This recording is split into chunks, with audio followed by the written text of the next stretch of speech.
fourth grade. We're going to review our letter names of the treble clef staff and then play a little game.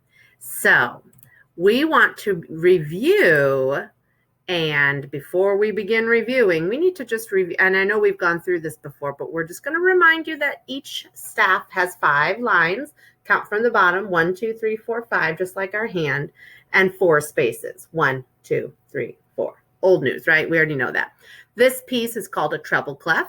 It's also called a G clef, and the reason it's called a G clef is because the swirly part circles around the G line. So any note that's on that line too is a G.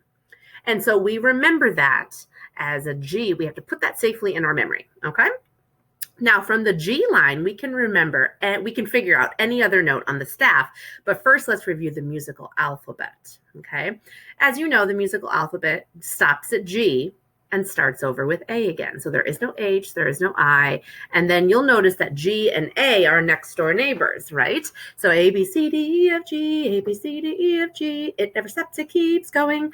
And then as we go up the staff, we go forward in the alphabet. So if we go up a step from the A, the next note will be B. But if we go down the staff, we have to actually go backward in the alphabet. So a step before E or down from E would be D.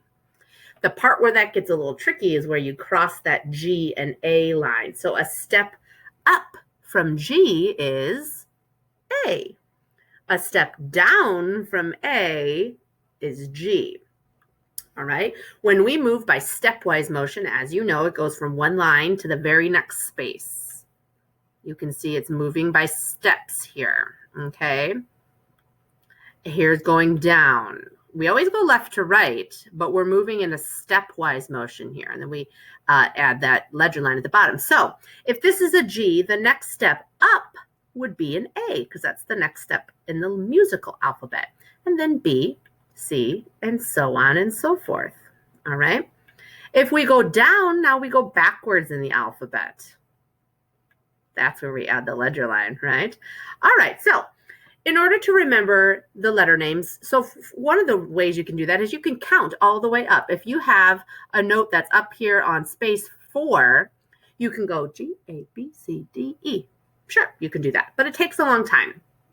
And when you're trying to read music quickly and fluently, you really don't have time to do that. So one of the things that musicians do is they memorize the lines and spaces using these mnemonic devices, which helps them remember. So for spaces, we can spell the word face. And that's easy to remember because it rhymes with space, face. So if you see a note on space 3, you can think face, F-C-E.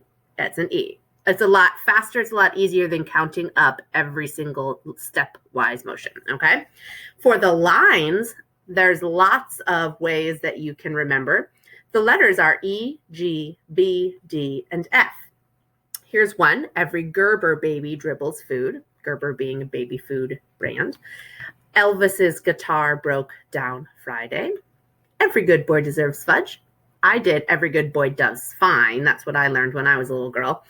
And then every good boy drives Ferraris. Every grandma bakes delicious fudge. We came up with a whole bunch of sentences earlier in the year. So whatever helps you remember it, as long as it has the correct letter names and it's easy to remember. Sometimes people will go, elephants growl because, and I'm thinking, does this really help you remember them? Because if you can't remember the sentence, how are you going to remember the letter names? So whatever sentence helps you remember is what you're going to use. Now, since we've reviewed, let's play a little game. Oh man, it's been so hot, right? It feels like summer already. So we're going to play a little pool party game. All righty. Hi there, gang. Welcome to our treble clef pool party. Our swimmers are trying to put air in their inflatables. First, you'll select swimmer. From there, you'll see a word. Select the inflatable with the notes on the staff to match the word you see. Be careful not to overinflate your flotation.